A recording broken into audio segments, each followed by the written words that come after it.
ಗೆಳೆಯರೇ, ನನಗೆ ಈ ರೀಸೆಂಟಾಗಿ ಒಂದೇ ಒಂದು ಇಂಟ್ರೆಸ್ಟಿಂಗ್ ಆಗಿರುವ ಕ್ವಶನ್ನು ಪದೇ ಪದೇ ಬರ್ತಾ ಇದೆ. ಸಾವಿರಾರು ಜನ ಇದರ ಮೇಲೆ ಕೇಳಿದ್ದಾರೆ. ನಾನು ಒಂದನ್ನು ನೋಟ್ ಡೌನ್ ಮಾಡ್ಕೊಂಡಿರುವೆ. ಅರುಣ್ ಅವರು ಕೇಳಿದ್ದಾರೆ, ನೀವು MLA ಆದರೆ ಏನು ಮಾಡ್ತೀರಾ, MLA ಆಗ್ತೀರಾ ಅಂತ ಹೇಳಿಬಿಟ್ಟು. ಸೊ ಅವ್ರು ಯಾಕೆ ಕೇಳಿದ್ದಾರೆ ಅಂತ ಗೊತ್ತಿಲ್ಲ, ಬಟ್ ಏನೋ ಇಂಟ್ರೆಸ್ಟಿಂಗ್ ಆಗಿದೆ. ಸೊ ನಾನು ಆಗದೆ ಇದ್ದರೂ ಕೂಡ ಬೇರೆ ಯಾರಾದರೂ ಆಗೋರಿದ್ದರೆ ನನ್ನ ಸಬ್ಸ್ಕ್ರೈಬರ್ಸ್ಗಳಲ್ಲಿ ಏನು ಕೆಲಸ ಮಾಡ್ಬೋದು ಅನ್ನೋದಕ್ಕೆ ಐಡಿಯಾ ಕೊಡೋದಕ್ಕಾಗಿ ಈ ವಿಡಿಯೋವನ್ನು ಮಾಡ್ತಾ ಇರುವೆ. ಸೊ ನಾನಂತೂ MLA ಆಗೋ ಡೌಟ್ ಇದೆ. ಯಾಕಂತಂದರೆ ನಮ್ಮ ಜನರಿಗೆ ನಾನು 8.5 ಲಕ್ಷ ಜನರಿಗೆ ನೋಟ ಹಾಕ್ರು ಅಂತೇಳಿ ಮನೆಗೆ ಹೋಗಿದ್ರು ಕೂಡ 2200 ಜನ ಹಾಕಿದ್ದಾರೆ. ಬಟ್ ಈಗ ನನಗೆ ಹಾಕಿ ಅಂತಂದರೆ ಎಷ್ಟು ಜನ ಹಾಕ್ತಾರೆ ಗೊತ್ತಿಲ್ಲ. ಯಾಕಂದರೆ ನನ್ನ ವಿಚಾರಗಳು ಹಾಗಿವೆ. ನಾನು ಎಲ್ಲ ಪಾರ್ಟಿಗೆ ಬೆದಿರೋದ್ರಿಂದ ಜನ ಡಿವೈಡ್ ಆಗಿದ್ದಾರೆ, ಭಾಷೆಗಳಲ್ಲಿ, ಜಾತಿಯಲ್ಲಿ, ಧರ್ಮಗಳಲ್ಲಿ, ಎಲ್ಲದರಲ್ಲಿ. ನಾನು ಇರೋ ಸತ್ಯವನ್ನು ಹೇಳಿರೋದ್ರಿಂದ ಯಾರೂ ಕೂಡ ನನ್ನನ್ನು ಇಷ್ಟಪಡಲ್ಲ ಅಂತ ಗೊತ್ತಿದೆ. ಸೊ ಹೀಗಾಗಿ ನನಗೆ ಯಾವುದೇ ಪಾರ್ಟಿಯವರು ಟಿಕೆಟು ಕೊಡಲ್ಲ. ನಾನು ಇಂಡಿಪೆಂಡೆಂಟ್ ಆಗಿ ನಿಂತರೂ ಕೂಡ ಜನ ಹಾಕಲ್ಲ ಅನ್ನೋದೊಂದು ಕನ್ಫರ್ಮೇಷನ್ ಇದೆ. ಆದರೂ ಕೂಡ ನನ್ನ ವಿಚಾರಗಳನ್ನು ವ್ಯಕ್ತಪಡಿಸೋದ್ರಲ್ಲಿ ತಪ್ಪೇನಿದೆ? ಸೊ ನಾನೇನಾದರೂ ಅಪ್ಪಿತಪ್ಪಿ MLA ಆದ್ನಪ್ಪ ಅಂತಂದರೆ ಇಷ್ಟೊಂದು ಕೆಲಸಗಳನ್ನು ಮಾಡುವೆ. 8 ಕೆಲಸ ಅಂತೂ ನಾನು ಗ್ಯಾರಂಟೆಡ್ ಆಗಿ ಮಾಡುವೆ. ಸೊ ಇವುಗಳನ್ನು ಮಾಡೋಕ್ಕೆ ನನಗೆ ಯಾವುದೇ ಎಫರ್ಟ್ ಹಾಕಬೇಕಾಗಿಲ್ಲ. ಸೊ ಜಸ್ಟ್ ನನ್ನ ಕೈಯಲ್ಲಿ ಅಧಿಕಾರ ಇತ್ತಪ್ಪ ಅಂದರೆ ಮುಗೀತು, ಜಾಸ್ತಿ ದುಡ್ಡು ಕೂಡ ಬೇಕಾಗಿಲ್ಲ. ಸೊ ಅಧಿಕಾರ ನನ್ನ ಕೈಯಲ್ಲಿ MLA ಅನ್ನೋ ಪವರ್ ಇತ್ತಪ್ಪ ಅಂತಂದರೆ ನಾನು ಈ 8 ಕೆಲಸಗಳನ್ನು ಆರಾಮಾಗಿ ಮಾಡಬಲ್ಲೆ.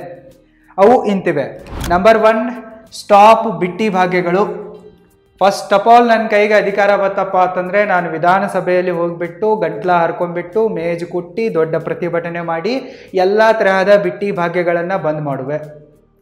ಈ ಬಿಟ್ಟಿ ಭಾಗ್ಯಗಳಿಂದ ಏನಾಗಿದೆಪ್ಪ ಅಂತಂದರೆ ಭ್ರಷ್ಟಾಚಾರ ಹೆಚ್ಚಾಗಿದೆ, ಯುವಕರಿಗೆ ಉದ್ಯೋಗಗಳು ಸಿಗ್ತಾ ಇಲ್ಲ, ಮಹಿಳೆಯರಿಗೆ ಸೇಫ್ಟಿ ಸಿಗ್ತಾ ಇಲ್ಲ, ಎಲ್ಲ ಕಡೆಗೂ ಹೆರಾಸ್ಮೆಂಟ್ ಆಗ್ತಾ ಇದೆ. ಸೊ ಹೀಗಾಗಿ ಎಲ್ಲ ತರಹದ ಬಿಟ್ಟಿ ಭಾಗ್ಯಗಳನ್ನು ಬಂದ್ ಮಾಡುವೆ. 150 ಕೋಟಿ ಜನಸಂಖ್ಯೆ ಇರುವ ಭಾರತ ದೇಶದಲ್ಲಿ 80-90 ಕೋಟಿ ಮಂದಿಗೆ ನಾವು ರೇಷನ್ ಕೊಡ್ತೀವಿ ಅಂತಂದರೆ ನಮಗೆ ನಾಚಿಕೆ ಬರಬೇಕು.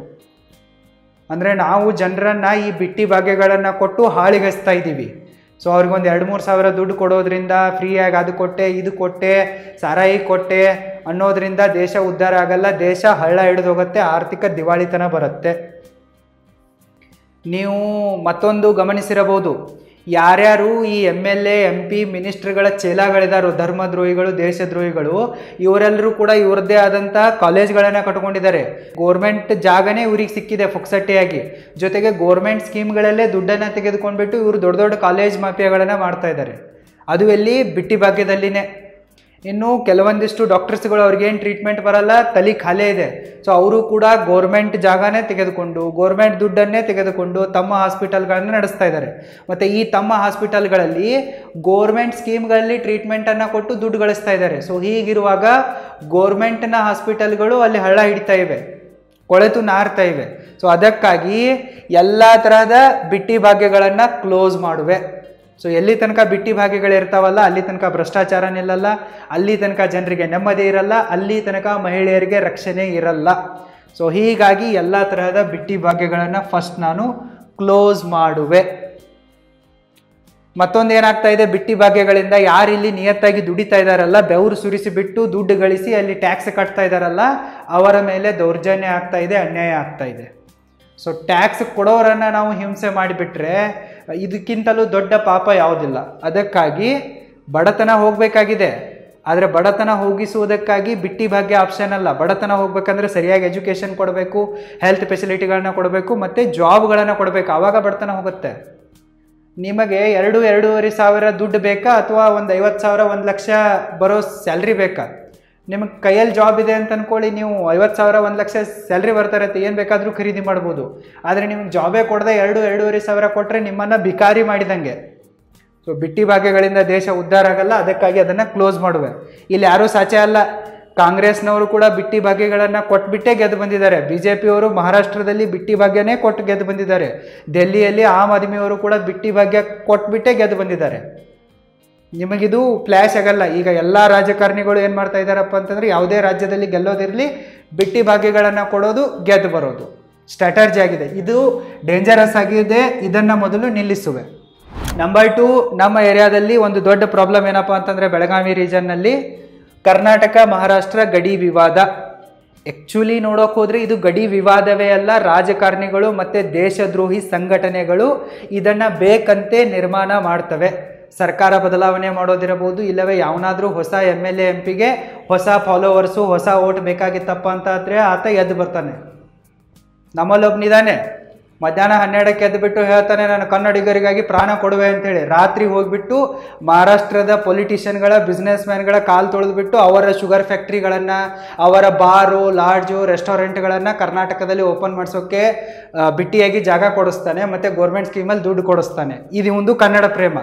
ಅಲ್ಲಿರೋರು ಹಾಗೆ ಡೇ ಟೈಮಲ್ಲಿ ಒಂದು ಬೊಗಳೋದು, ರಾತ್ರಿ ಒಂದು ಬೊಗಳೋದು. ಇದೇನಾಗಿದೆ, ಕರ್ನಾಟಕ ಮಹಾರಾಷ್ಟ್ರ ಗಡಿ ವಿವಾದ ಒಂದು ರಾಜಕೀಯ ತಂತ್ರವಾಗಿದೆ. ಜನರ ಹತ್ರ ಏನೂ ಪ್ರಾಬ್ಲಮ್ ಇಲ್ಲ. ನಮ್ಮವರನ್ನು ಅಲ್ಲಿ ಮದುವೆ ಮಾಡಿಕೊಡ್ತೀವಿ, ಅಲ್ಲಿಯವರು ನಮಗೆ ಮದುವೆ ಮಾಡಿಕೊಡ್ತಾರೆ. ಇಲ್ಲೆಲ್ಲ ಜನ ಸಾಮರಸ್ಯದಿಂದಿದ್ದಾರೆ. ಇಲ್ಲಿರುವ ದೇಶದ್ರೋಹಿ ರಾಜಕಾರಣಿಗಳನ್ನು, ಕ್ರಿಮಿ ಕೀಟಗಳನ್ನು ಸದೆ ಬಡಿದ್ಬಿಟ್ರಪ್ಪ ಅಂತಂದರೆ ಕರ್ನಾಟಕ ಮಹಾರಾಷ್ಟ್ರ ಬಾರ್ಡರ್ ಇಶ್ಯೂ ಒಂದೇ ಒಂದು ದಿನದಲ್ಲಿ ಸಾಲ್ವ್ ಆಗುತ್ತೆ. ಸೊ ಇದಕ್ಕೆ ಯಾವುದೇ ಕೋರ್ಟ್ ಬೇಕಾಗಿಲ್ಲ, ಪೊಲೀಸ್ ಪ್ರೊಟೆಕ್ಷನು ಬೇಕಾಗಿಲ್ಲ, ಏನೂ ಬೇಕಾಗಿಲ್ಲ. ನಮ್ಮ ಲೋಕಲ್ ಜನ ಎಲ್ಲರೂ ಕೂಡ ಚಪ್ಪಲಿ ತೊಗೊಂಡು ಬಂದು ಒಂದು ಸರ್ತಿ ಇವ್ರಿಗೆ ಹೊಡೆದ್ರಪ್ಪ ಅಂತಂದರೆ ಸರಿಯಾಗಿಬಿಡುತ್ತೆ. ಅದಕ್ಕೊಬ್ಬ ನಾಯಕ ಬೇಕು. ಸೊ ನನ್ನನ್ನು MLA ಮಾಡಿದರೆ ನಾನು ಇದನ್ನು ಗ್ಯಾರಂಟೆಡಾಗಿ ಸಾಲ್ವ್ ಮಾಡುವೆ. ಆಲ್ರೆಡಿ ಕರ್ನಾಟಕದ 3 MLAಗಳು ಇದರ ಮೇಲೆ ಮಾತಾಡೋಕ್ಕೆ ಮತ್ತು ಇದನ್ನು ಮಾತುಕತೆಯಿಂದಲೇ ಪರ್ಮನೆಂಟ್ ಸಾಲ್ವ್ ಮಾಡೋಕ್ಕೆ, ಅಂದರೆ ಒಂದು ಮೈತ್ರಿಕೂಟ ಮಾಡೋಕ್ಕೆ ರೆಡಿ ಇದ್ದಾರೆ. ಮಹಾರಾಷ್ಟ್ರದಿಂದ 9 MLAಗಳು ರೆಡಿ ಇದ್ದಾರೆ ಬಾರ್ಡರ್ನಲ್ಲಿರೋರು.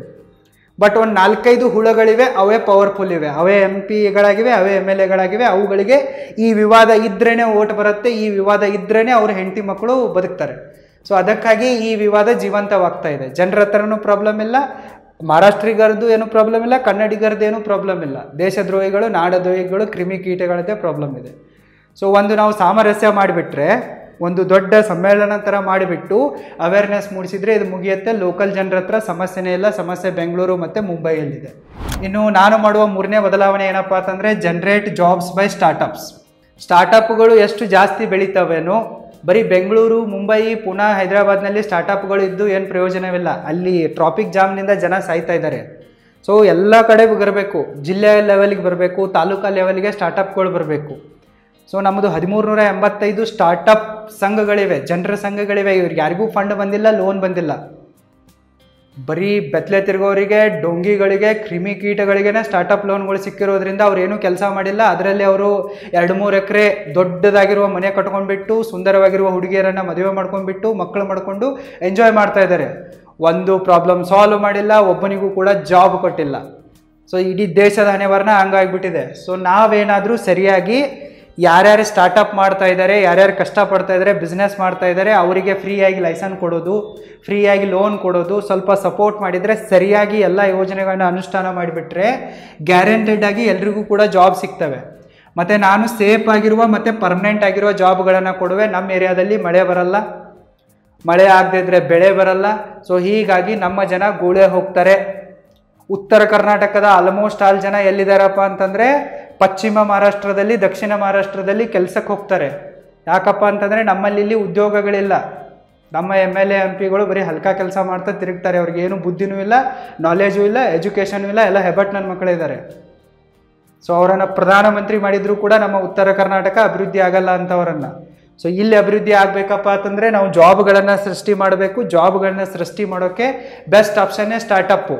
ಟೆಕ್ನಾಲಜಿ ಸ್ಟಾರ್ಟಪ್ಗಳನ್ನು ತಂದರೆ ನಮ್ಮ ಹುಡುಗರು ಯಾಕೆ ಬೆಂಗಳೂರಲ್ಲಿ ಹೋಗಿ ಸಾಯಕ್ಕೆ ಹೋಗ್ತಾರೆ?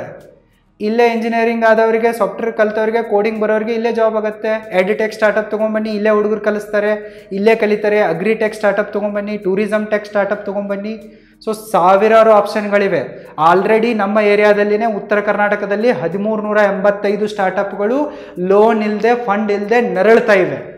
ಆದರೆ ಜಾತಿವಾದಿಗಳಿಂದಾಗಿ, ಧರ್ಮದ್ರೋಹಿಗಳಿಂದಾಗಿ ಅವೆಲ್ಲವೂ ಕೂಡ ಸಾಯ್ತಾ ಇವೆ. ಸೊ ಹೀಗಾಗಿ ನಾನು MLA ಆದರೆ ನನ್ನ ಹತ್ರ ಪವರ್ ಇರುತ್ತೆ. ಬ್ಯಾಂಕ್ ಮ್ಯಾನೇಜರ್ಗಳಿಗೆ, ಅಧಿಕಾರಿಗಳಿಗೆ ಜಾಡಿಸೋದು, ಎಲ್ರಿಗೂ ಲೋನ್ ಕೊಡಿಸ್ಬೋದು. ಅರ್ಹರಾಗಿರೋರಿಗೆ, ಎಲ್ಲ ಜಾತಿಯವರಿಗೆ ಎಲ್ಲರಿಗೂ ಕೊಡಿಸಿದ್ರಪ್ಪ ಅಂತಂದರೆ ಅವ್ರು ಕೆಲಸ ಮಾಡೇ ಮಾಡ್ತಾರೆ. ಈಗ ಹೆಂಗಾಗಿದೆಯಪ್ಪ ಅಂತಂದರೆ ನಮ್ಮ ಏರಿಯಾದಲ್ಲಿ ರಿಯಲ್ ಆಗಿ ಮಾಡೋನಿಗೆ ಏನೂ ಸಿಗ್ತಾ ಇಲ್ಲ. ಡಮ್ಮಿ ಸ್ಟಾರ್ಟಪ್ಗಳಿಗೆ 15 ಕೋಟಿ 20 ಕೋಟಿ ಸಿಕ್ಕಿದೆ, ಅವರು ಹಾರಾಡ್ತಾ ತಿರುಗಾಡ್ತಾ ಇದ್ದಾರೆ. ಬಟ್ ನಾವು ಕರೆಕ್ಟಾಗಿ ಮಾಡಿದರೆ ಅಂತಂದರೆ ಇಲ್ಲಿ ಸ್ಟಾರ್ಟಪ್ಗಳು ಜಾಸ್ತಿ ಬರ್ತವೆ, ಇಂಡಸ್ಟ್ರಿಗಳು ಬರ್ತವೆ, ದೊಡ್ಡ ದೊಡ್ಡ ಎಲ್ಲ ಇಂಟರ್ನ್ಯಾಷನಲ್ ಕಂಪ್ನಿಗಳು ಬರ್ತವೆ. ಸೊ ಹೀಗಾಗಿ ಜಾಬ್ ಸಿಗುತ್ತೆ. ಜನರಿಗೆ ಜಾಬ್ ಸಿಕ್ತಪ್ಪ ಅಂತಂದರೆ ಅವರಿಗೆ ಬೇಗನೆ ಮದುವೆನೂ ಆಗುತ್ತೆ ಮತ್ತು ಈ ಏರಿಯಾ ಡೆವಲಪ್ಪು ಆಗುತ್ತೆ. ಇನ್ನು ನಾನು ಮಾಡುವ ನೆಕ್ಸ್ಟ್ 4ನೇ ಕೆಲಸ ಏನಪ್ಪ ಅಂತಂದರೆ ಪಬ್ಲಿಕ್ ಸೂಪರ್ ಮಲ್ಟಿ ಸ್ಪೆಷಾಲಿಟಿ ಹಾಸ್ಪಿಟಲ್ಗಳನ್ನು ಪ್ರತಿ 30 ಕಿಲೋಮೀಟ್ರಿಗೆ ಒಂದೊಂದರಂತೆ ಡೆವಲಪ್ ಮಾಡುವೆ. ನಮ್ಮಲ್ಲಿ ಏನಾಗಿಬಿಟ್ಟಿದೆಯಪ್ಪ ಅಂತಂದರೆ MLA MP ಗಳ ಚೇಲಾಗಳೇ ನನ್ನ ಮಕ್ಕಳು ಕಾಲೇಜ್ ತಗೊಂಡು ಕುಂತಿದ್ದಾರೆ, ದೊಡ್ಡ ದೊಡ್ಡ ಹಾಸ್ಪಿಟಲ್ಗಳನ್ನು ತಗೊಂಡು ಕುಂತಿದ್ದಾರೆ. ಮತ್ತು ಅದರಲ್ಲಿ ಬರೀ ಪರ್ಟಿಕ್ಯುಲರ್ ಆಗಿ 3 ಜಾತಿಯವರು ಇದ್ದಾರೆ, ಮತ್ತು ಅವರು ಕತ್ತೆಗಳಿದ್ದಾರೆ. ಏನು ಮಣ್ಣು ಬದನೆಕಾಯಿನೂ ಬರಲ್ಲ. ಸುಮ್ಮನೆ MBBS ಆಗಿದೆ, ಸುಮ್ಮನೆ MS ಆಗಿದೆ, ಬರೀ ಡಮ್ಮಿ ಡಿಗ್ರಿಗಳನ್ನ ಇಟ್ಕೊಂಡು ಕುಂತ್ಬಿಟ್ಟಿದ್ದಾರೆ. ಗೋರ್ಮೆಂಟ್ ಸ್ಕೀಮ್ಗಳಲ್ಲಿ ಎಷ್ಟೆಷ್ಟು ಆಪ್ರೇಷನ್ ಆಗ್ತಾವಲ್ಲ ಅದನ್ನು ಇಲ್ಲೆಲ್ಲ ಗೋರ್ಮೆಂಟ್ ಸ್ಯಾಂಕ್ಷನ್ ಮಾಡ್ಕೊಂಡ್ಬಿಟ್ಟು ನೆಕ್ಸ್ಟ್ ಹಾಸ್ಪಿಟಲ್ಗೆ ಒಯ್ಯೋದು, ಸಾಂಗ್ಲಿಗೆ, ಮಿರಜ್ಗೆ. ಸೊ ಸಾಂಗ್ಲಿ ಮಿರಜ್ನಲ್ಲಿರೋರು ಏನು ದೊಡ್ಡ ಟ್ಯಾಲೆಂಟೆಡ್ ಡಾಕ್ಟರ್ ಅಂತಲ್ಲ.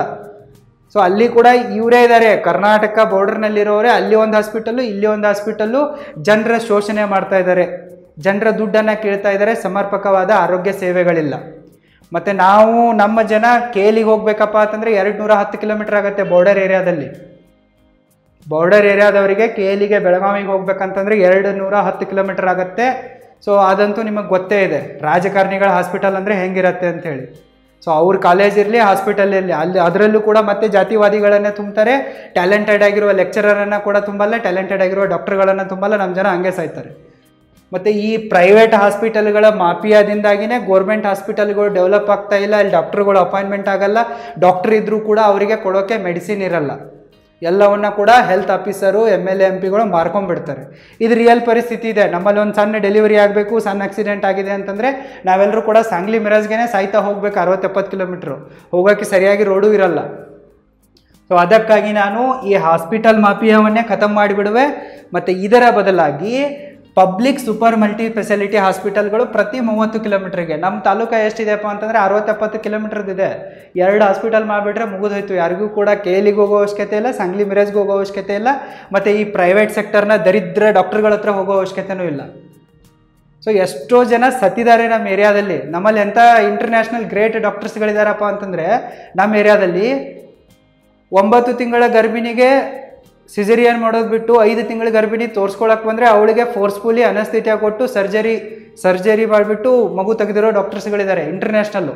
ಮತ್ತು ಆಸ್ಪತ್ರೆಯಲ್ಲಿ ಗಂಡು ಮಗು ಹುಟ್ಟಿರುತ್ತಲ್ಲ, ಯಾರು ದುಡ್ಡು ಕೊಡ್ತಾರಲ್ಲ ಅವರಿಗೆ ಅದನ್ನು ಮಾರಿಬಿಡೋ ಡಾಕ್ಟರ್ಸ್ಗಳಿದ್ದಾರೆ. ಎಡಗಾಲಿನ ಆಪ್ರೇಷನ್ ಮಾಡೋಕ್ಕೆ ಹೋಗಿ ಅಡ್ಮಿಟ್ ಆದರೆ ಬಲಗಾಲಿನ ಆಪ್ರೇಷನ್ ಮಾಡಿರೋ ಡಾಕ್ಟರ್ಸ್ಗಳಿದ್ದಾರೆ. ಬರೀ ಇದು 1-2 ಎಕ್ಸಾಂಪಲ್ ಅಲ್ಲ. ಇಂತಹ ಸಾವಿರಾರು ಘಟನೆಗಳು ನಮ್ಮ ಏರಿಯಾದಲ್ಲಿ ವೈದ್ಯರ ನಿರ್ಲಕ್ಷ್ಯತನದಿಂದ ಮತ್ತು ನಾಚಿಕೆಗೇಡಿತನದಿಂದ ಆಗಿವೆ. ಆದರೆ ಎಲ್ಲರೂ ಕೂಡ ಪೊಲಿಟಿಕಲಿ ಪವರ್ಫುಲ್ ಆಗಿರೋದ್ರಿಂದ ಈ ಕೇಸ್ಗಳು ಮೀಡಿಯಾದಲ್ಲಿ ಬರಲ್ಲ, ಜನ ಅಮಾಯಕರಂತೆ ಸಾಯ್ತಾ ಇದ್ದಾರೆ. ಕೊರೋನಾ ಟೈಮಲ್ಲಿ ಒಂದು ರೀಲ್ ವೈರಲ್ ಆಗ್ತಾ ಇತ್ತು ಇಂಟರ್ನ್ಯಾಷನಲ್ ಲೆವೆಲ್ ತನಕನೂ. ನಮ್ಮ ಏರಿಯಾದಲ್ಲಿ ಒಬ್ಬ ಪೇಷಂಟ್ ಸತ್ತಿರೋದಕ್ಕೆ ಶವವಾಹಿನಿಯನ್ನು ಕೂಡ ಕೊಟ್ಟಿರಲಿಲ್ಲ. ಪಾಪ ಅವನ ಹೆಂಡತಿ ಬಾಳೆಹಣ್ಣು ಮಾರುವ ಒತ್ತು ಗಾಡಿಯಲ್ಲಿ ಆ ಹೆಣ ಹಾಕ್ಕೊಂಡು ಒಬ್ಬಳೇ ಸಂಸ್ಕಾರ ಮಾಡಿ ಬಂದ್ಲು. ಸೊ ಇಷ್ಟೊಂದು ಕೆಟ್ಟದಾಗಿರುವ ಹೆಲ್ತ್ ಕೇರ್ ಸಿಸ್ಟಮ್ ನಮ್ಮಲ್ಲಿದೆ. ಸೊ ಉದ್ಯೋಗನೂ ಇಲ್ಲ ಅಂತಂದರೆ ದುಡ್ಡೇ ಬರಲ್ಲ, ಅಂಥದ್ರಲ್ಲಿ ಬರೋ ದುಡ್ಡನ್ನು ಇವ್ರು ಕಿತ್ಕೊಂಡ್ಬಿಡ್ತಾರೆ. ಮತ್ತು ಗೋರ್ಮೆಂಟ್ ಸ್ಕೀಮಲ್ಲಿ ಇವರಿಗೆ ಆಪ್ರೇಷನ್ ಮಾಡಿದರೆ ದುಡ್ಡು ಬರುತ್ತೆ ಅಂತೇಳಿ ಚೆನ್ನಾಗಿರೋರನ್ನೇ ಆಪ್ರೇಷನ್ ಮಾಡಿ ತೆಗೆದುಬಿಡ್ತಾರೆ. ಸೊ ಇಷ್ಟೆಲ್ಲ ಮಾಫಿಯಾ ನಿಲ್ಲಬೇಕಪ್ಪ ಅಂತಂದರೆ ಇಲ್ಲಿ ಪವರ್ಫುಲ್ ಆಗಿರುವ ವ್ಯಕ್ತಿಗಳು, ಸರಿಯಾಗಿರುವ ವ್ಯಕ್ತಿಗಳು ಅಧಿಕಾರಕ್ಕೆ ಬರಬೇಕು. ಇದನ್ನು ನಾನು ಸುಧಾರಿಸುವೆ. ಹಾಸ್ಪಿಟಲ್ ಮಾಫಿಯಾವನ್ನೇ ಖತಮ್ ಮಾಡೋಕ್ಕೆ ಎಫರ್ಟ್ ಹಾಕುವೆ. ನೆಕ್ಸ್ಟು ನಮ್ಮ ಹತ್ರ ಒಳ್ಳೊಳ್ಳೆ ಹಿಸ್ಟಾರಿಕಲ್ ಪ್ಲೇಸ್ಗಳಿವೆ, ಒಳ್ಳೊಳ್ಳೆ ಟೂರಿಸ್ಟ್ ಪ್ಲೇಸ್ಗಳಿವೆ. ಅವುಗಳಿಗೆ ಅಡ್ವರ್ಟೈಸಿಂಗು, ಮಾರ್ಕೆಟಿಂಗು, ಪಬ್ಲಿಸಿಟಿ ಇಲ್ಲ. ಸೊ ಹೀಗಾಗಿ ನಮ್ಮಲ್ಲಿ ಸೇಫೆಸ್ಟ್ ಟೂರಿಸಮ್ ಎಕೋಸಿಸ್ಟಮ್ ಡೆವಲಪ್ ಆಗಿಲ್ಲ. ಅದನ್ನು ನಾನು ಮಾಡುವೆ. ಬರೀ ನಮ್ಮ ಏರಿಯಾದಲ್ಲಿ ಮಾಡ್ತೀನಿ ಅಂತಲ್ಲ, ಆಲ್ ಓವರ್ ಇಂಡಿಯಾದಲ್ಲಿನೇ ಸೇಫೆಸ್ಟ್ ಆಗಿರುವ ಟೂರಿಸಮ್ ಎಕೋಸಿಸ್ಟಮನ್ನು ಬಿಲ್ಡ್ ಮಾಡೋಕ್ಕೆ ನಾನು ಹಾನೆಸ್ಟಾಗಿ ಎಫರ್ಟ್ ಹಾಕುವೆ. ನಾನು ಹಂಪಿಗೆ ಹೋಗಿ ಬಂದುಬಿಟ್ಟು 1 ತಿಂಗಳಾಯಿತು. 15 ದಿವಸದ ಹಿಂದೆ ವಿಡಿಯೋ ರಿಲೀಸ್ ಮಾಡಿದ್ದೆ. ಅದರಲ್ಲಿ ನಾನೊಬ್ಬಳು ಫಾರಿನ್ ಹುಡುಗಿ ಇಂಟರ್ವ್ಯೂ ಮಾಡಿದ್ದೆ. ಅವಳು ಹೇಳ್ತಾ ಇದ್ಲು ಇಂಡಿಯಾ ಈಸ್ ಫೀಲಿಂಗ್ ಅನ್ಸೇಫ್ ಅಂಥೇಳಿ. ಸೊ ನಾನು ಅವಳಿಗೆ ಸ್ವಲ್ಪ ಡಿಪೆಂಡ್ ಮಾಡ್ತಾಯಿದ್ದೆ, ಎಲ್ಲಿ ಜಾಸ್ತಿ ಕ್ರೌಡ್ ಇದೆನೋ ಅಲ್ಲಿ ಸೇಫ್ ಇದೆ, ಎಲ್ಲಿ ಕ್ರೌಡ್ ಇಲ್ವೋ ಅಲ್ಲಿ ಸೇಫ್ ಇಲ್ಲ ಅಂಥೇಳಿ. ಹಂಪಿಯಲ್ಲಿನೇ ರೇಪ್ ಆಗಿಬಿಟ್ಟಿದೆ ಟೂರಿಸ್ಟ್ಗಳ ಮೇಲೆ. ಸೊ ಏನು ಹೇಳೋದು, ಈ ಥರ ಇದೆ ನಮ್ಮ ಟೂರಿಸಮ್ ಎಕೋಸಿಸ್ಟಮು. ಸರಿಯಾಗಿ ರೋಡ್ ಇಲ್ಲ, ಹೆಲ್ತ್ ಫೆಸಿಲಿಟಿ ಇಲ್ಲ, ರೋಡಲ್ಲಿ ಪೊಲೀಸರ ಭಿಕ್ಷಾಟನೆ, ಟೋಲ್ನ ಮಾಫಿಯಾ, ಮತ್ತು ಅಲ್ಲಿ ರೂಮ್ ಕೂಡ ಸೇಫ್ ಆಗಿರಲ್ಲ, ಮತ್ತು ರೆಸ್ಟೋರೆಂಟ್ಗಳು ಹೈಜಿನಿಕ್ ಆಗಿರಲ್ಲ. ಸೊ ಈ ರೀತಿ ಇರೋದರಿಂದ ನಮ್ಮ ಟೂರಿಸಮ್ ಸೆಕ್ಷನ್ ಏನಿದೆ ಅಲ್ಲ ಕೊಳತು ನಾರ್ತಾ ಇದೆ. ಸೊ ನಾವು ಇದನ್ನು ಸೇಫೆಸ್ಟ್ ಟೂರಿಸಮ್ ಎಕೋಸಿಸ್ಟಮ್ ಬಿಲ್ಡ್ ಮಾಡೋಕ್ಕೆ ಎಫರ್ಟ್ ಹಾಕುವೆ. 100% ಮಾಡುವೆ. ಯಾಕಂದರೆ ಇದರಲ್ಲೆಲ್ಲ ನನಗೆ ನಾಲೆಜ್ ಇದೆ, ಎಕ್ಸ್ಪೀರಿಯನ್ಸ್ ಇದೆ. 10 ವರ್ಷದಿಂದ ನಾನು ಇವುಗಳನ್ನೆಲ್ಲ ಸಾಲ್ವ್ ಮಾಡೋಕ್ಕೆ ಗುದ್ದಾಡ್ತಾ ಇರುವೆ. ನನ್ನ ಸ್ಟಾರ್ಟಪ್ಗೆ ಫಂಡ್ ಬಂದಿಲ್ಲ, ಹಾಗಾಗಿ ಇವು ಹಾಗೆ ನಿಂತಿವೆ. ನನ್ನ ಹತ್ರ ದುಡ್ಡು ಬಂದರೆ MLAನೇ ಖರೀದಿ ಮಾಡಿಬಿಡುವೆ ನಾನು. ಸೊ ಈಗ ಹೆಂಗೆ ಭ್ರಷ್ಟ ದುಷ್ಟ ರೆಪಿಸ್ಟರು ರಾಜಕಾರಣಿಗಳನ್ನ ಖರೀದಿ ಮಾಡಿದಾರೋ, ನಾನು ಒಳ್ಳೆ ರಾಜಕಾರಣಿಗಳನ್ನ ಖರೀದಿ ಮಾಡುವೆ. ನನಗೇನು ಬೇಕೋ ಅವುಗಳನ್ನ ತೆಗೆದುಕೊಂಡು ಬಿಡುವೆ. ಸ್ಟಾರ್ಟಪ್ ಬಂತಪ್ಪ ಅಂತಂದರೆ ನಾನಂತೂ ಆಗಲ್ಲ. ಯಾಕಂದರೆ ನಾನು ಆಗ್ತೀನಿ ಅಂದರೂ ಜನ ಓಟ್ ಹಾಕಲ್ಲ ಅನ್ನೋದು ನನಗೆ ಗೊತ್ತಿದೆ. ಜನರಿಗೆ ಇಷ್ಟೆಲ್ಲ ಬೇಕೇ ಆಗಿಲ್ಲ. ಜನರಿಗೆ ಏನು ಬೇಕಾಗಿವೆ, ಬಿಟ್ಟಿ ಭಾಗ್ಯಗಳು, ಜಾತಿವಾದ, ಧರ್ಮವಾದ ಇಂಥವೆಲ್ಲ ಬೇಕಾಗಿವೆ. ಇನ್ನು ನೆಕ್ಸ್ಟ್ ನಾನೇನು ಸುಧಾರಣೆ ಮಾಡ್ತೀನಪ್ಪ ಅಂತಂದರೆ ಸ್ಕಿಲ್ ಓರಿಯೆಂಟೆಡ್ ಎಜುಕೇಷನ್ನು ಮತ್ತು ಎಜುಕೇಷನ್ ಮಾಫಿಯಾವನ್ನು ನಾನು ಖತಮ್ ಮಾಡಿಬಿಡುವೆ. ಈ ಸುಮ್ಮನೆ ರಾಜಕಾರಣಿಗಳು ಮತ್ತು ದುಡ್ಡಿರೋರು ಗೌರ್ಮೆಂಟ್ ಸ್ಕೀಮಲ್ಲಿ ದುಡ್ಡು ತೊಗೊಂಡ್ಬಿಟ್ಟು ಗೌರ್ಮೆಂಟ್ ಜಾಗ ತೆಗೆದುಕೊಂಡ್ಬಿಟ್ಟು ಸುಮ್ಮನೆ ನೂರಾರು ಕಾಲೇಜ್ಗಳನ್ನು ಮಾಡ್ತಾಯಿದ್ದಾರೆ. ಅದರಲ್ಲಿ ಇಲ್ಲಿ ಹುಡುಗರ ಕಡೆಯಿಂದ ಲಕ್ಷಾಂತರ ದುಡ್ಡು ತೊಗೊಳ್ಳೋದು, ಕೋಟ್ಯಾಂತರ ಡೊನೇಷನ್ ತೆಗೆದುಕೊಳ್ಳೋದು, ಟೀಚರಿಗೆ ನೋಡಿದ್ರೆ 15-20 ಸಾವಿರ ಸ್ಯಾಲ್ರಿ ಕೂಡ ಕಳ್ತಾರೆ. ರಾಜಕಾರಣಿಗಳು ಮತ್ತು ಇನ್ಫ್ಲೂಯೆನ್ಷಿಯಲ್ ವ್ಯಕ್ತಿಗಳು ಚಮಚಗಳು ಎಷ್ಟು ಸ್ಕೂಲು ಕಾಲೇಜ್ ತೆಗೆದಿದ್ದಾರಲ್ಲ ಎಲ್ಲವೂ ಕೂಡ ದೇಶದ್ರೋಹಿ ಕೆಲಸಗಳಲ್ಲಿದ್ದಾರೆ. ಓನರ್ಗೇನು ಬರಲ್ಲ, ಓನರ್ ಹೆಬ್ಬೆಟ್ಟಿದ್ದಾರೆ, ಮತ್ತು ಅಲ್ಲಿ ಟೀಚರ್ಗಳನ್ನು ಕೂಡ ಸರಿಯಾಗಿ ಅಪಾಯಿಂಟ್ಮೆಂಟ್ ಮಾಡಲ್ಲ, ಅವ್ರಿಗೂ ಫೆಸಿಲಿಟಿ ಕೊಡಲ್ಲ, ಸ್ಯಾಲ್ರಿ ಕೊಡಲ್ಲ ಅಂತಂದಾಗ ಅವ್ರು ಹೆಂಗೆ ಹುಡುಗರಿಗೆ ಚೆನ್ನಾಗಿರೋದು ಕಲಿಸ್ತಾರೆ. ಮತ್ತು ಭಾರತದ ಎಜುಕೇಷನ್ ಸಿಸ್ಟಮ್ ಏನಾಗಿದೆ ಎಲ್ಲ ಸ್ಕಿಲ್ ಬೇಸ್ಡ್ ಇಲ್ಲ, ಹೀಗಾಗಿನೇ ಜಾಬ್ ಸಿಗ್ತಾ ಇಲ್ಲ. IIT ಓದಿದವರು ಕೂಡ ಕಾಮಿಡಿಯನ್ ಆಗ್ತಾ ಇದ್ದಾರೆ, ಯೂಟ್ಯೂಬರ್ ಆಗ್ತಾ ಇದ್ದಾರೆ. ಏನು ಬಂತು ಅದಕ್ಕೆ? MBBS ಓದಿದವ್ರಿಗೂ 1 ಲಕ್ಷ ಗಳಿಸೋಕ್ಕಾಗ್ತಾ ಇಲ್ಲ, ಇವರು ಕೂಡ ಎಲ್ಲ ರೀಲ್ಸ್ ಮಾಡ್ತಾ ಇದ್ದಾರೆ MBBS ಆಗಿರೋ ಹುಡುಗಿಯರು ಇನ್ಸ್ಟಾಗ್ರಾಮ್ನಲ್ಲಿ ಬಂದುಬಿಟ್ಟು. ಸೊ ಇಷ್ಟೊಂದು ಕೆಟ್ಟದಾಗಿರೋ ಎಜುಕೇಷನ್ ಸಿಸ್ಟಮ್ ಇದೆ. ಸೊ ನಾನು ಇದನ್ನು ನಿಜ ಹೇಳ್ತಾ ಇದ್ದೀನಿ, ಹರ್ಟ್ ಆಗ್ಬೋದು ನಿಮಗೆ, ಬಟ್ ಇರೋ ಸತ್ಯವನ್ನು ಒಪ್ಕೊಳ್ಳೇಬೇಕು. ಇದನ್ನು ಬದಲಾಯಿಸಬೇಕಪ್ಪ ಅಂತಂದರೆ ಎಜುಕೇಷನ್ ಮಾಫಿಯಾ ಕ್ಲೋಸ್ ಮಾಡಬೇಕು, ಜಾಸ್ತಿ ಗೋರ್ಮೆಂಟ್ ಯೂನಿವರ್ಸಿಟಿಗಳಿಗೆ ದುಡ್ಡು ಕೊಡಬೇಕು, ಫಂಡ್ ಕೊಡಬೇಕು. ಈಗ ಬೆಳಗಾವಿಯಲ್ಲಿ ಚೆನ್ನಮ್ಮ ಯೂನಿವರ್ಸಿಟಿ ಇದೆ, ಅದಕ್ಕೆ ಫಂಡ್ ತರಲ್ಲ ಇವರು. ಪ್ರೈವೇಟ್ ಯೂನಿವರ್ಸಿಟಿಗಳಿಗೆ ಸಾವಿರಾರು ಕೋಟಿ ಫಂಡ್ ಕೊಡ್ತಾರೆ PM ಬಂದುಬಿಟ್ಟು. ಏನು ಅವಶ್ಯಕತೆ ಇದೆ? ಈಗ ಚೆನ್ನಮ್ಮ ಯೂನಿವರ್ಸಿಟಿಗೆ 1,000 ಕೋಟಿ ಕೊಟ್ಟಿದ್ರಪ್ಪ ಅಂತಂದರೆ ಅದರಲ್ಲಿ MSc ಮಾಡಿ, MPhil ಮಾಡಿ, MBA ಮಾಡಿ, MCom ಮಾಡಿ 30-40 ಸಾವಿರದಲ್ಲಿ ಆಗಿಬಿಡತ್ತೆ ಒಂದು ವರ್ಷದ್ದು. ಬಟ್ ಅದೇ ಪ್ರೈವೇಟ್ ಯೂನಿವರ್ಸಿಟಿಗಳಿಗೆ ಹೋದರೆ ವರ್ಷಕ್ಕೆ 2-3 ಲಕ್ಷ ತೊಗೊತಾರೆ. ಮತ್ತು ಈಗ PM ತಂದು ಕೊಡ್ತಾ ಇರೋದು 1000 ಕೋಟಿ, ಇದು ಗೌರ್ಮೆಂಟ್ ದುಡ್ಡೇ ತಾನೆ. ಸೊ ಗೌರ್ಮೆಂಟ್ ದುಡ್ಡಿದೆ ಅಂತಂದರೆ ಓನ್ಲಿ ಫಾರ್ ಗೌರ್ಮೆಂಟ್ ಡಿಪಾರ್ಟ್ಮೆಂಟ್ಗೆ ಹೋಗ್ಬೇಕದು. ಗೌರ್ಮೆಂಟ್ ಹಾಸ್ಪಿಟಲ್ಗೆ, ಗೌರ್ಮೆಂಟ್ ಸ್ಕೂಲು ಕಾಲೇಜು, ಗೌರ್ಮೆಂಟ್ ಯೂನಿವರ್ಸಿಟಿಗಳಿಗೆ ಹೋಗಬೇಕು. ಪ್ರೈವೇಟ್ ಸೆಕ್ಟರ್ನವರಿಗೆ ಯಾವುದೇ ಥರದಾದ ಸ್ಕೀಮ್ಗಳೇ ಇರಬಾರ್ದು, ಅದು ಖತಮ್ ಆದ್ರೇ ಬೆಟರ್ ಇದೆ. ಅಂದಾಗಲೇ government hospital, government school college ಯೂನಿವರ್ಸಿಟಿಗಳು ಡೆವಲಪ್ ಆಗ್ತವೆ. ಮತ್ತು ಅಲ್ಲಿ ಅವನು ಟೀಚರಾಗಿ ಬರ್ತಾನಲ್ಲ, ಅವನು ನೆಟ್ಟು ಸೆಟ್ಟು ಕ್ಲಿಯರ್ ಮಾಡಿ ಎಕ್ಸಾಮ್ ಬರೆದು ಬಂದಿರ್ತಾನೆ. ಪ್ರೈವೇಟ್ ಸೆಕ್ಟರ್ನಲ್ಲಿ ಅವ್ರ ಅತ್ತೆ ಮಗ ಪರಿಚಯ ಇರೋರು ಮತ್ತು ಜಾತಿವಾದಿಗಳು ಧರ್ಮವಾದಿಗಳು ಬಂದು ಸೇರ್ಕೊಂಡ್ಬಿಡ್ತಾರೆ. ಅಲ್ಲೇನೂ ಕಲಿಸಲ್ಲ, ಯಾಕಂದ್ರೆ ಅವ್ರಿಗೇನು ಬರೋದೇ ಇಲ್ಲ. ಸೊ ಇದನ್ನು ನಾನು ನಿಲ್ಲಿಸುವೆ. ಇದು ಈಜಿ ಇದೆ ನನಗೆ, ಯಾಕಂದರೆ ನನಗೆ ಟೀಚಿಂಗಲ್ಲಿ ಎಕ್ಸ್ಪೀರಿಯೆನ್ಸ್ ಇದೆ. ಏನು ಸಿಸ್ಟಮ್ ತಂದರೆ ಜನರಿಗೆ ಅರ್ಥ ಆಗುತ್ತೆ, ಮಕ್ಕಳಿಗೆ ಯಾವ ರೀತಿ ಕಲಿಸಿದ್ರೆ ಹೆಂಗೆ ಹೇಳಿದರೆ ಅರ್ಥ ಆಗುತ್ತೆ ಅನ್ನೋದು ನನಗೆ ಗೊತ್ತಿದೆ. ಮತ್ತು ಸದ್ಯಕ್ಕೆ ಯಾವ ಸ್ಕಿಲ್ಗಳು ಇಂಟರ್ನ್ಯಾಷನಲಿ ಡಿಮ್ಯಾಂಡೆಡ್ ಆಗಿವೆ, ನಮ್ಮ ಹುಡುಗರಿಗೆ ಯಾವ ಸ್ಕಿಲ್ ಕಲಿಸಿದರೆ ಅವ್ರಿಗೆ ಬೇಗನೆ ಜಾಬ್ ಸಿಗುತ್ತೆ, ಚೆನ್ನಾಗಿ ದುಡ್ಡು ಮಾಡ್ಬೋದು ಅನ್ನೋದು ನನಗೆ ಗೊತ್ತಿದೆ. ಸೊ ಆಲ್ರೆಡಿ ನಾನು ಆನ್ಲೈನ್ ಕೋರ್ಸಸ್ಗಳಲ್ಲಿ ನನ್ನ ಇರೋ ಬಜೆಟ್ನಲ್ಲಿ ಕೋರ್ಸ್ಗಳನ್ನ ಮಾಡಿರುವೆ. ಸೊ ನೀವು www.roaringbusinessschool.comಗೆ www.roaringfilmschool.comಗೆ ವಿಸಿಟ್ ಮಾಡಿ ನೋಡ್ಬೋದು, ಇಂಟ್ರೆಸ್ಟ್ ಇದ್ದರೆ ಕಲಿಬೋದು. ಸದ್ಯಕ್ಕೆ ನನ್ನಿಂದ ಇಷ್ಟೇ ಸಾಧ್ಯ ಇದೆ, ಇಷ್ಟೇ ಮಾಡ್ತಾ ಇರುವೆ.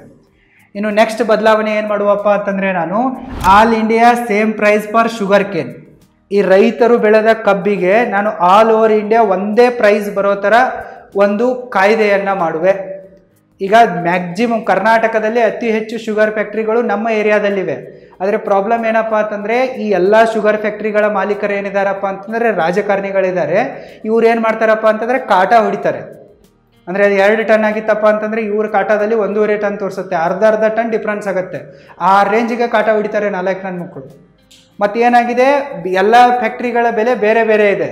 ಸೊ ಹೀಗಾಗಿ ಅಲ್ಲಿ ಹೋದರೆ ಒಂದು 200 ರೂಪಾಯಿ ಜಾಸ್ತಿ ಸಿಗತ್ತೆ ಅಂತೇಳಿ ರೈತರು 60 ಕಿಲೋಮೀಟ್ರ್ ಕೂಡ ಟ್ಯಾಕ್ಟರ್ಗಳನ್ನು ಬೇರೆ ದಿಕ್ಕಿಗೆ ಕಳಿಸ್ತಾರೆ. ಸೊ ಈ ಟ್ಯಾಕ್ಟರ್ಗಳ ಹಾವಳಿ ಕಬ್ಬಿನ ಸೀಸನ್ನಲ್ಲಿ ತುಂಬಾ ಜಾಸ್ತಿ ಆಗಿರುತ್ತೆ. ಸೊ ಟ್ರಾಫಿಕ್ ರೂಲ್ ಫಾಲೋ ಮಾಡಲ್ಲ, ನಂಬರ್ ಪ್ಲೇಟ್ ಇರಲ್ಲ, ಓವರ್ಲೋಡಿಂಗ್ ಇರುತ್ತೆ, RTO ಸತ್ತಿರ್ತಾನೆ, ಪೊಲೀಸರು ಕೂಡ ಎಲ್ಲ ಸತ್ತಿರ್ತಾರೆ, ಅವ್ರ ಮೇಲೆ ಏನು ಆ್ಯಕ್ಷನ್ ತೊಗೊಳ್ಳಲ್ಲ. ಮತ್ತು ಸಿಕ್ಕಾಪಟ್ಟೆ ಅಶ್ಲೀಲವಾಗಿರುವ ಹಾಡುಗಳನ್ನು ಹಚ್ಚೋಗ್ತಾ ಇರ್ತಾರೆ. ಮತ್ತು ಪ್ರತಿ ವರ್ಷ 40-50 ಜನರನ್ನಾದರೂ ಮಿನಿಮಮ್ ಈ ಕಬ್ಬಿನ ಟ್ಯಾಕ್ಟರ್ನವರು ಸಾಯಿಸ್ತಾರೆ. ಅದೇ ನಿಯರೆಸ್ಟ್ ಆಗಿರುವ ಫ್ಯಾಕ್ಟ್ರಿಗಳಿಗೆ ಅವ್ರಿಗೆ ಹೋಗಕ್ಕೆ ಬರುತ್ತೆ. ಅವರು ಹೊಲದ ಪಕ್ಕನೇ ಫ್ಯಾಕ್ಟ್ರಿ ಇರುತ್ತೆ, 1 ಕಿಲೋಮೀಟ್ರ್ 2 ಕಿಲೋಮೀಟ್ರದಲ್ಲಿ, ಅವರು ಹೋಗಲ್ಲ. ಇವ್ರೇನು ಮಾಡ್ತಾರೆ, 200-300 ರೂಪಾಯಿ ಜಾಸ್ತಿ ಸಿಗತ್ತೆ ಅಂತೇಳಿ 20-30 ಕಿಲೋಮೀಟ್ರ್ 40-60 ಕಿಲೋಮೀಟ್ರ್ ತನಕನೂ ದೂರ ಹೋಗ್ತಾರೆ. ಇಲ್ಲಾಂದರೆ ಮಹಾರಾಷ್ಟ್ರದ ಫ್ಯಾಕ್ಟ್ರಿಗಳಿಗೆ ಕಳಿಸ್ತಾರೆ. ಕಾರಣ ಯಾಕಪ್ಪ ಅಂತಂದರೆ ರೇಟ್ ಫ್ಲಕ್ಚುಯೇಷನ್ ಇದೆ. ನಾವು ಗೋಲ್ಡ್ನ ಬೆಲೆಯನ್ನು ಇಂಟರ್ನ್ಯಾಷನಲಿ ಡಿಸೈಡ್ ಮಾಡ್ತೀವಿ, ರುಪಿ ಬೆಲೆಯನ್ನು ಡಿಸೈಡ್ ಮಾಡ್ತೀವಿ, ಸ್ಟಾಕ್ ಮಾರ್ಕೆಟ್ ಕಂಟ್ರೋಲ್ ಮಾಡ್ತೀವಿ ಅಂತಂದರೆ ರೈತರ ಬೆಳೆದ ಕಬ್ಬಿಗೆ all over India same price ಅಂತ ಅಂದ್ವಿ ಅಂತಂದರೆ, ಒಂದು ಕಾನೂನು ಮಾಡಿದ್ವಪ್ಪ ಅಂತಂದರೆ ಎಲ್ಲ ರೈತರು ತಮಗೆ ಯಾವ್ದು ಹತ್ರ ಆಗುತ್ತೋ ಅಲ್ಲಿ ಕಳಿಸ್ಬಿಡ್ತಾರೆ, ಎಲ್ಲಿ ಕೊಟ್ಟರು ಅಷ್ಟೇ ದುಡ್ಡಿದೆ ಅಂಥೇಳಿ. ಸೊ ರೈತರು ಬೆವರು ಸುರಿಸಿರ್ತಾರೆ, ಅವರಿಗೆ ದುಡ್ಡು ಸಿಗಬೇಕಪ್ಪ ಅಂತಂದರೆ ಈ ಶುಗರ್ ಫ್ಯಾಕ್ಟ್ರಿಯ ಮಾಫಿಯಾ ನಿಲ್ಲಬೇಕು. ಮಾಫಿಯಾನೇ ಇದೆ ಇದು, ಇದರಲ್ಲಿ ಏನು ಒಳ್ಳೆಯವರಿಲ್ಲ. ಸೊ ರೈತರಿಗೂ ಮೋಸ ಇದೆ, ಕೆಲಸ ಮಾಡೋರಿಗೂ ಮೋಸ ಇದೆ. ಮತ್ತು ಜನರು ಎಷ್ಟು ಜೀವ, ಅದು 1 ಸರ್ತಿ 2 ಸರ್ತಿ ಅಲ್ಲ, ಪ್ರತಿ ವರ್ಷ 40-50 ಜನ ಸ್ಕೂಲ್ ಮಕ್ಕಳು, ಹೆಣ್ಣುಮಕ್ಕಳು ಸಾಯ್ತಾರೆ ಈ ಕಬ್ಬಿನ ಟ್ಯಾಕ್ಟರ್ಗಳಿಂದಲೇ. ಯಾರ ಮೇಲಾದರೂ ಬೀಳತ್ತೆ, ಇಲ್ಲ ಯಾರಿಗಾದರೂ ಗುದ್ದಿರ್ತಾರೆ, ಮತ್ತು ಇಂಡಿಕೇಟರ್ ಹಾಕಲ್ಲ, ನಂಬರ್ ಪ್ಲೇಟ್ ಇರಲ್ಲ, ಸಿಕ್ಕಲ್ಲಿ ನಿಲ್ಲಿಸಿರ್ತಾರೆ, ಹಿಂದಿನವ್ರು ಬಂದು ಕೂತ್ತಾರೆ, ಸಿಕ್ಕಾಪಟ್ಟೆ ಪ್ರಾಬ್ಲಮ್ ಇದೆ ಇದರಲ್ಲಿ.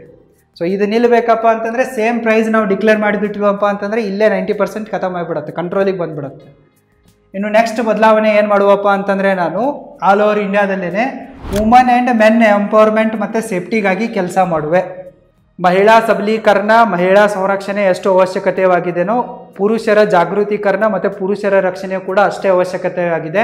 ಮಹಿಳೆಯರ ಸಂರಕ್ಷಣೆಗೆ ಕಾನೂನುಗಳಿವೆ, ಆದರೆ ಎಲ್ಲರೂ ಕೂಡ ಭ್ರಷ್ಟ ದುಷ್ಟ ರೆಪಿಸ್ಟರಿ ಆಗಿರೋದ್ರಿಂದ ನಮ್ಮ ಜನ ಅವರನ್ನೇ ಅಧಿಕಾರಕ್ಕೆ ತರೋದ್ರಿಂದ ಯಾವ ಹುಡುಗಿಗೂ, ಸೌಜನ್ಯನಂಥವರಿಗೂ ಕೂಡ ನ್ಯಾಯ ಸಿಗಲ್ಲ, ಯಾವುದೇ ಬಡ ಹುಡುಗಿಗೂ ಕೊಡಲ್ಲ, ಸಿಗೋದೇ ಇಲ್ಲ ನ್ಯಾಯ. ಇನ್ನು ಗಂಡು ಮಕ್ಕಳ ರಕ್ಷಣೆಗೆ ಕಾಯ್ದೆನೇ ಇಲ್ಲಪ್ಪ ಅಂತಂದರೆ ಕೆಲವೊಂದಿಷ್ಟು ಫೇಕ್ ಫೆಮಿನಿಸ್ಟ್ಗಳು ಮತ್ತು ಗಂಡು ಮಕ್ಕಳನ್ನು ಹಾಳು ಮಾಡುವುದಕ್ಕಾಗಿ ಕೆಲವೊಂದಿಷ್ಟು ಕುತಂತ್ರಿ ಮಹಿಳೆಯರು ಅವುಗಳನ್ನ ಮಿಸ್ಯೂಸ್ ಮಾಡ್ಕೊತಾರೆ, ಗಂಡು ಮಕ್ಕಳ ಜೀವನ ಹಾಳಾಗ್ತಾಯಿದೆ.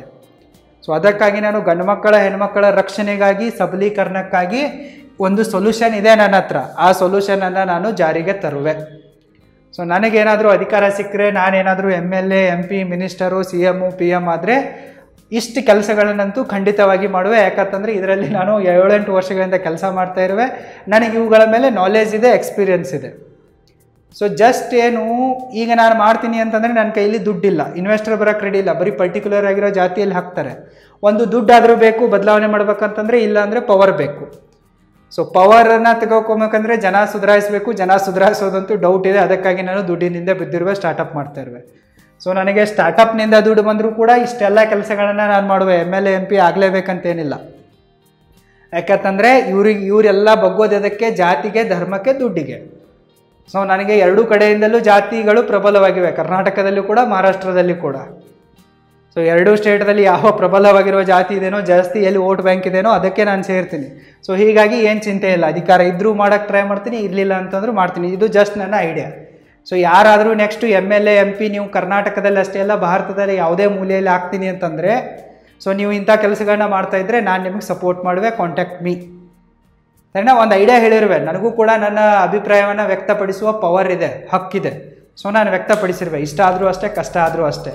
ಒಟ್ಟಿನಲ್ಲಿ ಯಾರಾದರೂ ನೋಡ್ತಾ ಇದ್ದರೆ ಈಗಾಗಲೇ ಅಧಿಕಾರದಲ್ಲಿರೋರು ಇವುಗಳನ್ನು ಮಾಡಿ ಸಾಕು. All the very best. Thank you so much.